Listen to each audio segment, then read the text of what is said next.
పోయినసారి ward number 18 నుంచి నన్ను భారీ మెజార్టీతో గెలిపించారు. ఈసారి కూడా నా తరఫున మా భార్య జనరల్ మహిళ వచ్చింది కాబట్టి మా భార్య నిలబెడుతున్నాను.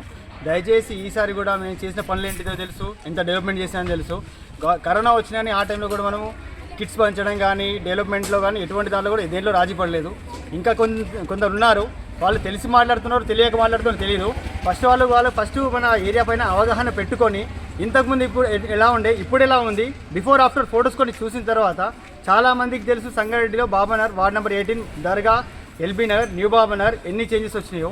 సో ఇది కూడా దృష్టిలో పెట్టుకొని అందరూ కూడా దయించి మమ్మల్ని కూడా ఈసారి భారీ మెజార్టీతో గెలిపిస్తే అంతకు మించి ఇంతకన్నా ఎక్కువ ఫండ్స్ తీసుకొచ్చి ఇంకా డెవలప్మెంట్ చేసాము. ఇంకోటి డెవలప్మెంట్ అనేది ప్రతి ఒక్కరికి హక్కు ఉంటుంది. అది కౌన్సిలర్లో ఉండే మాట్లాడే దమ్ముతో ఉంటుంది. మనం మాట్లాడే దమ్ము ఉంది, ఫండ్స్ తీసుకొచ్చే దమ్ము ఉంది. మనం కంపల్సరీ డెవలప్మెంట్ చేస్తాం. డెవలప్మెంట్ ఎటువంటి రాజీ పడం. దయచేసి ఈసారి కూడా ఇండిపెండెంట్గా 4వ నెంబర్ సీరియల్ నెంబర్ 4వ నెంబర్ పైన మైక్ గుర్తు నిలబడను. అందరూ దయించి నాకు ఓటేసి భారీ మెజార్టీతో నన్ను మా భార్యను గెలిపించాలని మా ఎక్కువ ప్రార్థన.